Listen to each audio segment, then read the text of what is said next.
بچوں کو تقدیر پر ایمان رکھنے کی وصیت، یعنی آپ اگر اپنے بچوں میں کسی خاص چیز کی کمی دیکھتے ہیں تو اس کو پن پوائنٹ کر کے بھی آپ وصیت کر سکتے ہیں۔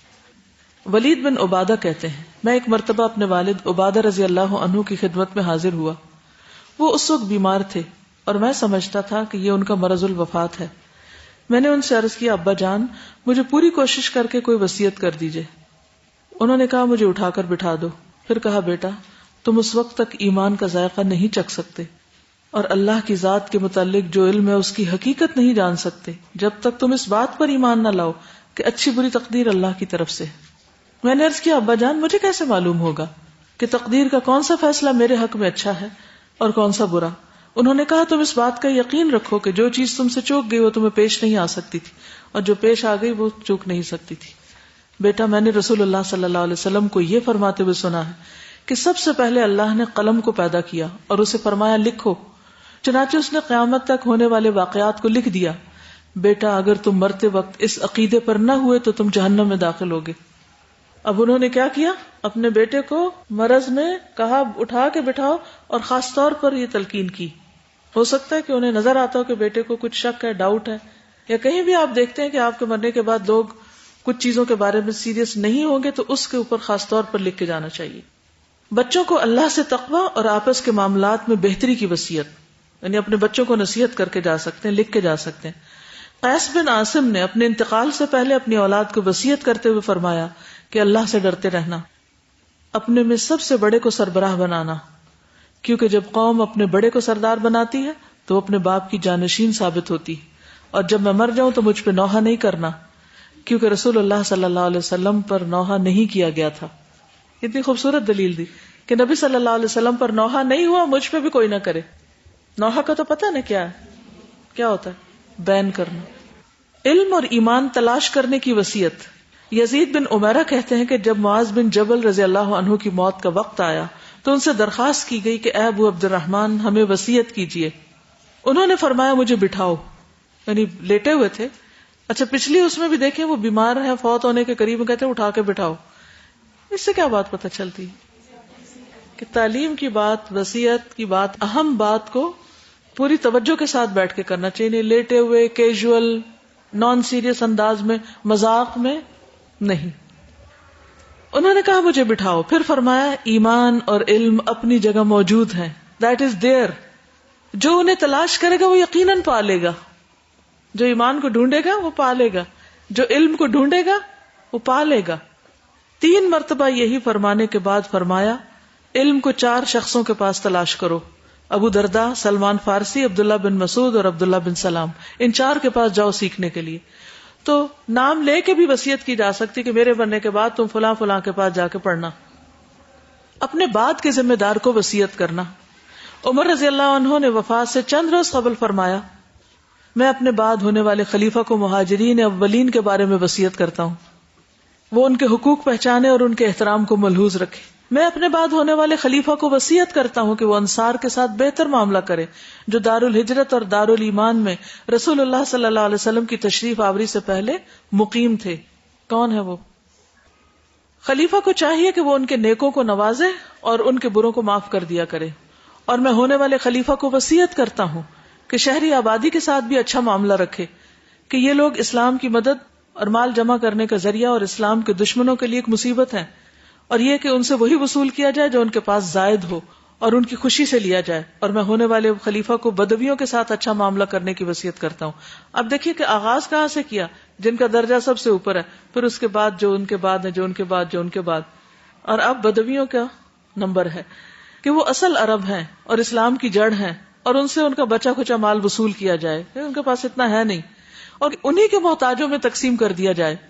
اور میں ہونے والے خلیفہ کو اللہ اور اس کے رسول کی عہد کی نگہداشت کی جو اسلامی حکومت کے تحت غیر مسلموں کے لیے ہے اس کی وصیت کرتا ہوں۔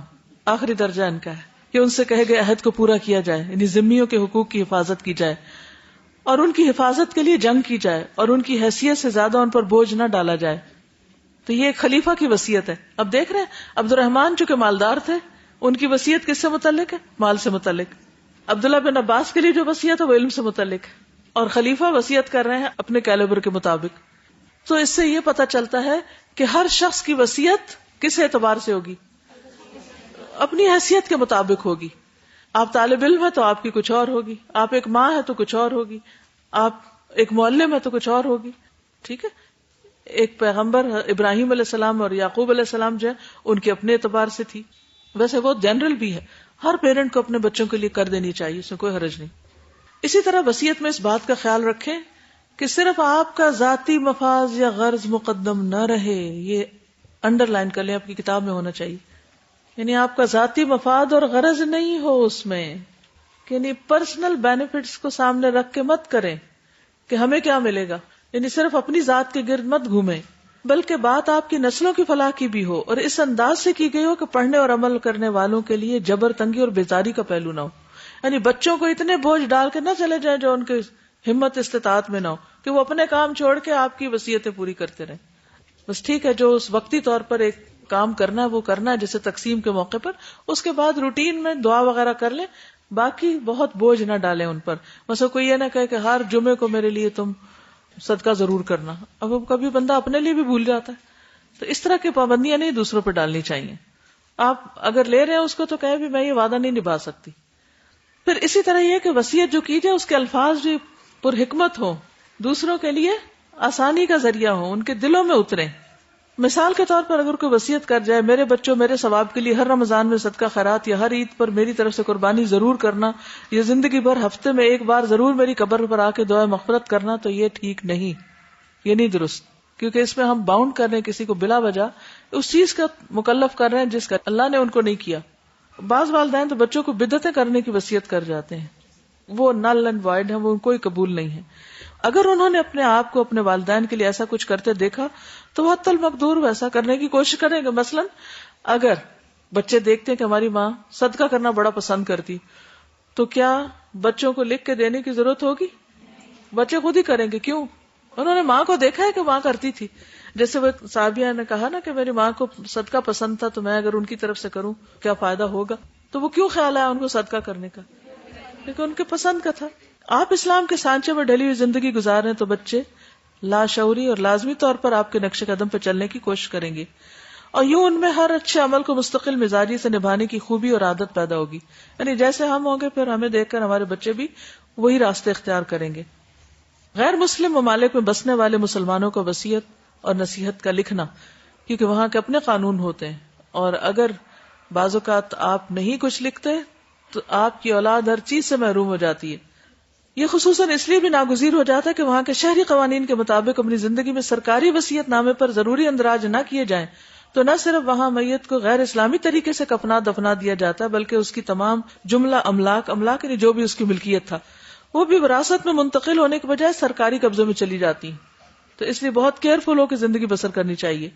اور یہ بھی یاد رکھیے کہ مسلمان کافر کا وارث نہیں ہوتا، نہ کافر مسلمان کا وارث ہوتا ہے. اس لیے اگر کوئی ایسے ملک میں رہتا ہے جہاں اس کے پیرنٹس مسلمان نہیں یا بچے ایتھیسٹ ہو گئے تو پھر ان کی وراثت ان کے لیے نہیں ہوگی، وہ بتا دینا چاہیے.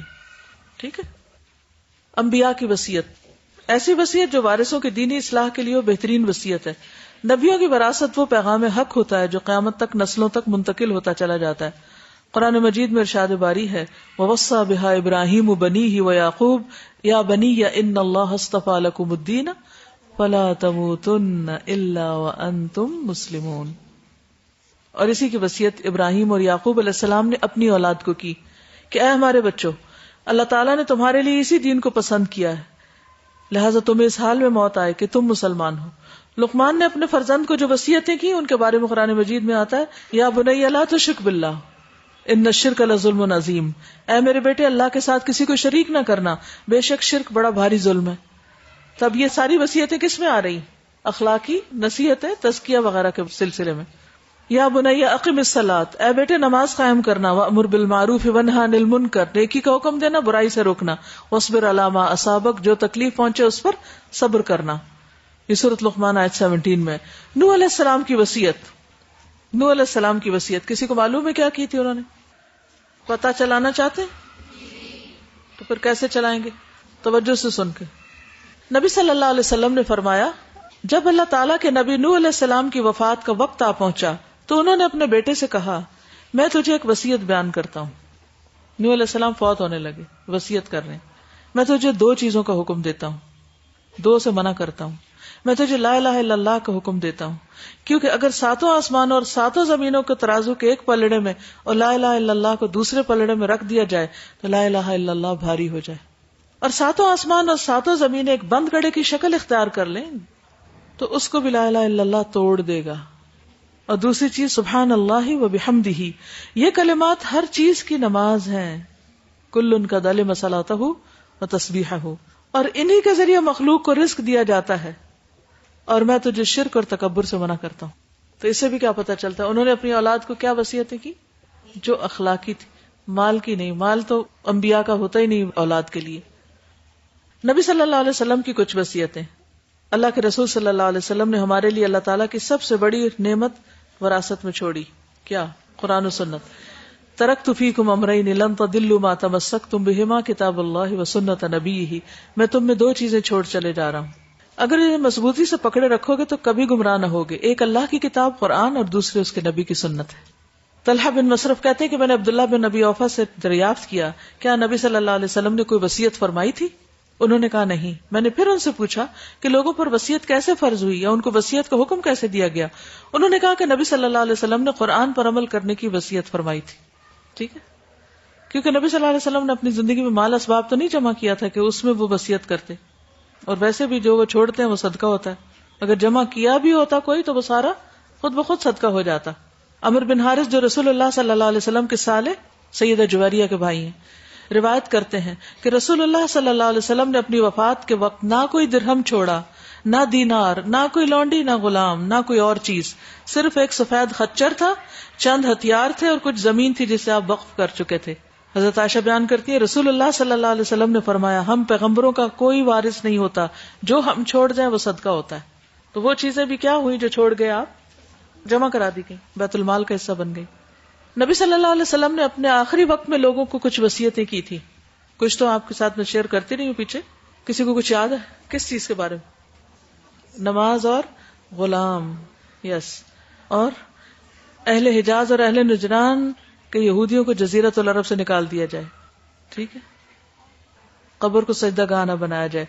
آپ نے ان کو بدترین قرار دیا جنہوں نے اپنے انبیاء کی قبروں کو سجدہ گاہ بنا لیا. انصار کے بارے میں خاص وصیت. حضرت انس کہتے ہیں کہ ابو بکر اور عباس رضی اللہ عنہما کا گزر انصار کی ایک مجلس میں ہوا جہاں وہ رو رہے تھے. انہوں نے پوچھا تم کیوں رو رہے؟ انصار نے کہا ہمیں نبی صلی اللہ علیہ وسلم کا اپنے پاس بیٹھنا یاد آ رہا ہے. اس زمانے میں آپ بیمار تھے. پھر حضرت ابو بکر نبی صلی اللہ علیہ وسلم کے پاس گئے اور اس بات کی آپ کو اطلاع دی تو نبی صلی اللہ علیہ وسلم چادر سے سر پہ پٹی باندھ کر باہر تشریف لائے، ممبر پہ تشریف لائے. اس کے بعد آپ کبھی ممبر پہ تشریف نہیں لائے. تو گویا آپ کی آخری وصیتیں یہی ہیں. آپ نے اللہ کی حمد و ثنا بیان کی، فرمایا میں تمہیں انصار کے بارے میں وصیت کرتا ہوں ان کے ساتھ حسن سلوک کرنا. ٹھیک ہے، کیونکہ وہ میرے رازدان ہیں، انہوں نے اپنی ذمہ داری پوری کر دی. ہاں ان کے حقوق ابھی باقی ہیں، لہذا تم ان میں سے نیکوکاروں کی نیکی قبول کرنا، خطا کاروں سے درگزر کرنا. یہی پھر حضرت عمر نے آگے وصیت کی. جمعرات کا دن آیا جب، اور جمعرات کا دن بھی کیسا تھا؟ ابن عباس کہتے ہیں اور پھر آپ اتنا روئے کہ ان کے آنسوں سے سنگریزے بھیگ گئے. یعنی حضرت ابن عباس جب یہ بات کہہ رہے تھے کہنے لگے جمعرات کے دن رسول اللہ صلی اللہ علیہ وسلم کے مرض میں شدت ہو گئی. آپ نے فرمایا لکھنے کے لیے کوئی چیز لاؤ، میں تمہیں ایک تحریر لکھ دوں جس کے بعد تم کبھی گمراہی میں نہ پڑ سکو گے. پھر لوگوں نے جھگڑا کیا، حالانکہ نبی صلی اللہ علیہ وسلم کے پاس جھگڑا کرنا مناسب نہ تھا. لوگوں نے عرض کیا کہ آپ جدا ہو رہے ہیں؟ فرمایا مجھے چھوڑ دو، میں جس حال میں ہوں وہ اس سے بہتر ہے جس کی طرف تم مجھے بلا رہے ہو. اور آپ نے وفات کے وقت 3 وصیتیں کی. مشرکوں کو جزیرۃ العرب سے نکال دو، قاصدوں کو اسی طرح انعام دینا جیسے میں ان کو دیا کرتا تھا. قاصد کون؟ یعنی جو دوسرے ایمبیسیڈرز آتے ہیں. اور تیسری وصیت وہ کہتے ہیں میں خود بھی بھول گیا، راوی کہتے ہیں. پھر آپ نے حجۃ الوداع کے موقع پر کیا وصیت کی تھی کہ جو حاضر ہیں وہ کیا کریں؟ غائب کو پہنچا دیں یہ علم. پھر لوگوں کو کہا کہ میرے بعد کافر نہ ہو جانا، اور کون سا مہینہ ہے حرمت والا، کون سا دن، کون سا، وہ ساری آپ کی وصیتیں ہیں جو آپ نے ایک بڑے مجمع میں کی تھی آخری حج کے موقع پر. پھر اختلافات میں سنت کو لازم پکڑے رکھنا. پھر موت کے اندیشے کو سامنے رکھتے ہوئے تقوی اور بھلائی کی وصیت کی. اللہ کا کلمہ بلند کرنے والوں کے لیے خاص وصیت کی. عثمان بن ابو عاص سے روایت ہے رسول اللہ صلی اللہ علیہ وسلم کی آخری وصیت مجھے یہ تھی کہ میں ایسا مؤذن مقرر کروں جو اذان پہ اجرت نہ لے. یہ آپ نے خاص ان کو آخری بات کہی تھی جسے وہ اپنے لیے وصیت کرتے. تو ہمیں بھی اپنے گھر والوں کو کس چیز کی وصیت کر کے جانا چاہیے کہ وہ ہمارے بعد کیا نہ کریں. سب سے پہلے تو موت کے فوراً بعد لوگ کیا کرنے لگتے ہیں؟ واہ ویلا، چہرہ پیٹنا، سینہ پیٹنا، بال نوچنا، ٹکرے مارنا، کپڑے پھاڑنا، ایسی حرکتیں کرنا. ان سے روک دینا چاہیے کہ ہمارے پر کوئی نہ کرے. اگر پھر وہ کرے تو اپنے ذمہ دار خود ہیں، ہم بری ذمہ ہیں. ٹھیک ہے. پھر میری جدائی میں اسلام کے خلاف کوئی بات نہ کرنا، یہ بھی نصیحت کر دینی چاہیے. میرا غسل، کفن، جنازہ، نماز جنازہ سب سنت کے مطابق ہو، قبر سادہ ہو، وغیرہ وغیرہ، وہ باتیں جو میں نے آپ کو ابھی وصیت میں پڑھ کے بھی سنائی. اور میرے ترکے میں سے اتنی رقم جو ہے وہ فی سبیل اللہ کاموں میں فلاں جگہ لگا دی جائے. اگر یہ بھی آپ یعنی کہ اوپن اینڈڈ وصیت کرتے نا، میرے مال کو اللہ کے راستے میں لگا دیں، تو ان کو نہیں سمجھ آئے گی کیا کہاں لگانا. تو اسپیسیفکلی بتائیں کہ اس جگہ پر، اس کام میں، اس مد میں. حذیفہ بن یمان کی وصیت کتنی حیرت انگیز ہے. فرماتے ہیں جب میں وفات پا جاؤں تو کسی کو اطلاع نہ دینا. ممکن ہے یہ نائی میں شمار ہو. نائی کہتے ہیں شہرت کی خاطر لوگوں کو بتانا فلاں فوت ہو گیا اور اس کے کارنامے بیان کرنا. لیکن ویسے تو جنازے کے لیے اطلاع دی جائے گی، کیا جنازہ پڑھے. مسنون طریقے پر کفنانے دفنانے کی وصیت کرنا. ابو بردہ کہتے ہیں کہ اپنے مرض الوفات میں ابو موسیٰ نے وصیت کرتے ہوئے فرمایا جب تم لوگ میرے جنازے کو لے کے روانہ ہو تو تیزی سے چلنا، یعنی سنت کے مطابق. انگیٹھی ساتھ لے کے نہیں جانا، یعنی آگ لے کے جاتے تھے اہل عرب جنازوں کے ساتھ. میری قبر میں کوئی ایسی چیز نہیں رکھنا جو میرے اور مٹی کے درمیان حائل ہو، مثلا کوئی تکیا، کوئی گتا، کوئی ایسی چیز. میری قبر پہ کچھ تعمیر نہیں کرنا. میں تمہیں گواہ بناتا ہوں، میں ہر اس شخص سے بری ہوں جو بال نوچے، واویلا کرے، گریبان چاک کرے. لوگوں نے پوچھا آپ نے اس حوالے سے کچھ سن رکھا؟ کہا ہاں، میں نے رسول اللہ صلی اللہ علیہ وسلم سے باتیں سنی، اس لیے میں تمہیں اس سے منع کر رہا ہوں. اسی طرح کسی خاص فرد کو جنازہ پڑھانے کے لیے کہا جا سکتا ہے کہ فلاں کو کہنا وہ میرا جنازہ پڑھائے؟ بالکل. قتادہ کہتے ہیں کہ عثمان رضی اللہ عنہ کی نماز جنازہ زبیر رضی اللہ عنہ نے پڑھائی اور انہیں دفن کیا، کیونکہ عثمان رضی اللہ عنہ نے انہی کو وصیت کی تھی یہ کرنے کی. بقیع میں دفن کرنے کی وصیت کرنا آپ نہ کرنا، کیونکہ یہاں سے آپ کو لے جانا بہت مشکل ہے. زندگی میں جانا مشکل ہے تو موت کے بعد میت کو لے جانا تو کئی گنا زیادہ مشکل ہے. اور وہ باہر سے لیتے بھی نہیں کسی کو اس طرح، اللہ یہ کہ کسی کا بہت بڑا کوئی کارنامہ ہو. وہ معلوم ہے کہ ایک اسکالر تھے احسان الہی ظہیر، جو فضل الہی صاحب کے بھائی تھے، تو ان کی جب بم بلاسٹ میں یعنی وفات ہوئی، شہادت ہوئی، جو بھی، تو سعودی حکومت نے خود ان کو یہ فیسلٹی دی اور ان کی لاش وہاں لے جائے گی اور بقیع میں دفن کی گئی. خوش قسمت لوگ ہیں. لیکن یہ خوش قسمتی کس کے حصے میں آتی؟ جب آپ کچھ کریں، جب آپ سنت کی خدمت کریں، یا آپ ورت ہوں کہ پھر رسول اللہ صلی اللہ علیہ وسلم کے قریب دفن ہوں، ان کی سنت کا دفاع کریں، کوئی ایسا کام کریں کہ واقعی آپ کو وہاں لے جایا جائے. لیکن اگر دنیا میں نہ لے جایا جا سکے تو آخرت میں تو آپ کے ساتھ ہونا انشاءاللہ، مگر اس کے لیے کچھ کرنا پڑے گا. محض امتی ہونے کے دھوکے میں مت رہیں کہ کام سارے ان کے خلاف ہوں اور امتی کا سٹیکر لگائے رکھیں. اپنے عمل سے امتی نظر آئے. حضرت عائشہ رضی اللہ تعالی عنہا نے عبداللہ بن زبیر کو وصیت کی کہ مجھے آپ صلی اللہ علیہ وسلم اور ان کے ساتھیوں کے ساتھ دفن نہ کرنا، بلکہ میری دوسری سوکن بہنوں کے ساتھ بقیع غرقد میں مجھے دفن کرنا. میں پاکیزگی میں برتری نہیں چاہتی کہ میری بڑی تعریف ہو.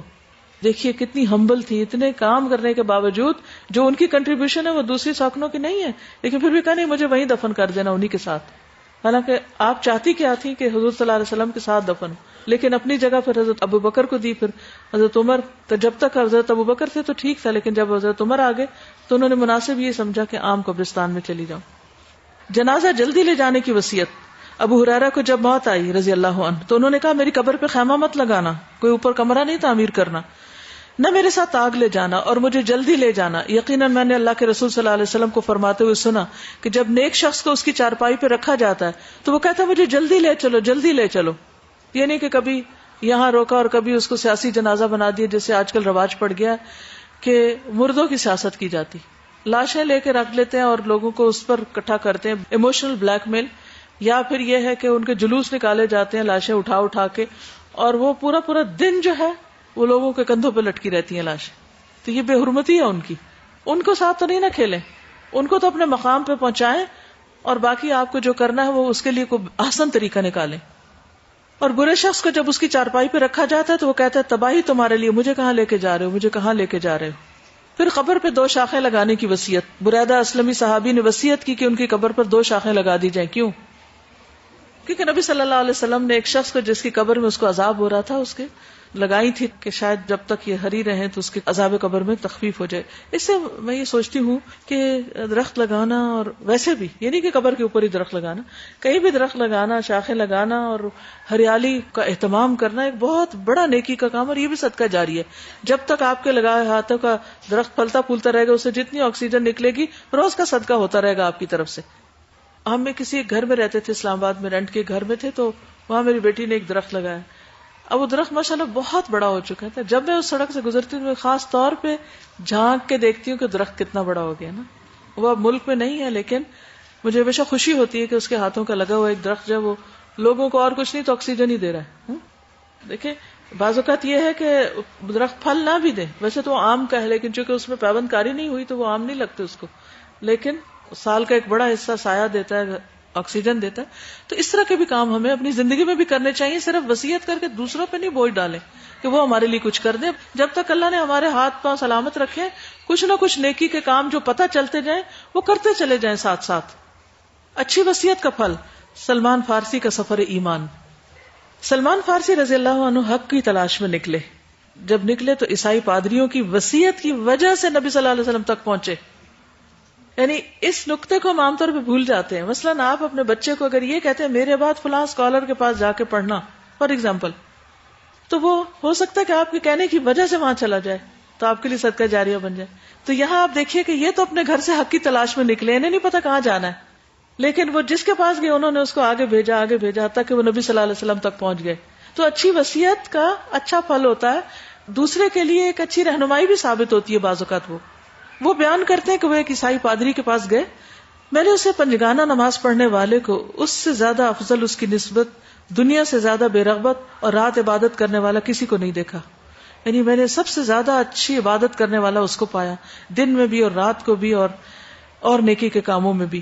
میں اس کی خدمت میں رہنے لگا اور اس سے مجھے ایسی محبت ہو گئی کہ اس سے پہلے کسی سے نہیں ہوئی تھی. میں اس کے پاس ایک عرصے تک رہا، بالآخر وہ مرنے لگا. میں نے اس سے پوچھا اے فلاں، میں تمہارے ساتھ رہا اور تجھ سے ایسی محبت کی کہ اس سے پہلے کسی سے نہ کی. اب اللہ کا حکم آ گیا، مجھے کسی کے پاس رہنے کی وصیت کر دو. اس نے کہا میرے بیٹے، اللہ کی قسم میرے طریقے پر صرف ایک ہی شخص دنیا میں ہے، اس کے سوا کوئی نہیں، وہ موصل میں رہتا ہے، تو اس کے پاس چلا جا. اس کے مرنے کے بعد میں موصل چلا گیا اور اس سے جا کر اپنا قصہ سنایا. اس نے اپنی خدمت میں اسے رکھ لیا اور وہ بھی بہترین آدمی تھا. آخر اس کی بھی وفات ہونے لگی. میں نے اس سے پوچھا آپ کہاں جاؤں؟ اس نے کہا فلاں شخص کے پاس نصیبین میں چلے جاؤ. میں اس کے پاس چلا گیا، اسے اپنا قصہ سنایا. اس نے اپنے پاس رکھ لیا، وہ بھی اچھا آدمی تھا. جب اس کے مرنے کا وقت آیا تو میں نے اس سے پوچھا اب کہاں جاؤں؟ اس نے کہا اموریا میں فلاں کے پاس چلے جانا. میں وہاں چلا گیا، اس کے پاس اسی طرح رہنے لگا. وہاں میں نے کچھ کمائی کی جس سے میرے پاس چند گائے اور کچھ بکریاں جمع ہو گئی. جب اس کی وفات کا وقت قریب آیا تو میں نے اس سے پوچھا اب کہاں جاؤں؟ اس نے کہا اب اللہ کی قسم کوئی شخص اس طریقے کا جس پر ہم لوگ ہیں دنیا میں نہیں رہا، البتہ نبی آخر الزمان کے پیدا ہونے کا وقت آ گیا ہے. جو دین ابراہیمی پر ہوں گے عرب میں پیدا ہوں گے. ان کی ہجرت کی جگہ ایسی زمین ہے جہاں کھجوروں کی پیداوار بکثرت ہے اور اس کے دونوں جانب کنکریلی زمین ہے. وہ ہدیہ نوش فرمائیں گے، صدقہ نہیں کھائیں گے. ان کے دونوں شانوں کے درمیان مہر نبوت ہوگی. اگر تم سے ہو سکے تو اس زمین پر پہنچ جاؤ.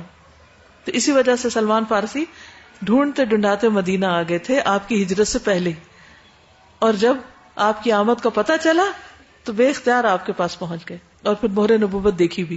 تو کسی کو اچھی بات کی، اچھے کام کی وصیت کر جانا کرنے والے کے لیے بھی اور جس کو کی جا رہی ہے اس کے لیے بھی بہت فائدہ مند ہو سکتی. ایک تو وصیت بہت اچھی جو انہوں نے عمل جس طرح کیا اور جس صبر کے ساتھ وہ نیگیٹو نہیں ہوئے کہ اچھا اب یہ بھی مر گیا تو اب میں تو کہیں کا نہیں رہا، یا بالکل بھی کچھ نہیں کہا اور وہ کرتے رہے وہ سب کچھ. اور جب گائے بکریاں خرید لی تو یہ نہیں کہا اب تو میں نکل ہی نہیں سکتا، یہ کیا کروں ان کا، اب تو میرا اتنا بزنس ہو گیا یہاں، اب چھوڑو ہدایت کو، مال مل گیا کافی، مقصد پہ فوکسڈ ہے. پھر آپ دیکھیے کہ آپ کو چھوٹی سی بات شیئر کرنا چاہوں گی خوشی کی وجہ سے کہ الحمدللہ کل بات ایسی بیچ میں آ گئی تھی کہ صدقہ کرنے کے لیے اپنے پاس کچھ ہونا چاہیے اور اپنے پاس ہونے کے لیے آگے مانگنا نہیں چاہیے بلکہ کچھ کام کر کے کمانا بھی چاہیے. اس کا یہ مطلب نہیں کہ آپ گائے بھینس خرید کے تو پھر پڑھنے لکھنے سے جائیں. حضرت سلمان فارسی کی سنت پر عمل کریں کہ اپنے مقصد سے نہیں ہٹنا، لیکن اس کے ساتھ کوئی نہ کوئی اپنے ہاتھ کی کمائی اور کوئی ہنر کسی طریقے سے تھوڑا بہت کوئی مال کما لے تو اس کو صدقہ کر سکتے ہیں. اس میں الحمدللہ فہم القرآن کلاس میں جو مدرس کورس ہے اس میں سے آج وہ صبح 2 مدرس چکن نہاری بنا کے لائی تھی اور روٹیاں بھی لائی تھی اور انہوں نے فوراً عمل کر لیا. اب وہ یہ کہ سیل ہوا, وہ میرے پاس تحفے کے طور پہ لائی تو میں نے کہا کہ میں بھی خریدوں گی, تو میرا بھی حصہ پڑ گیا.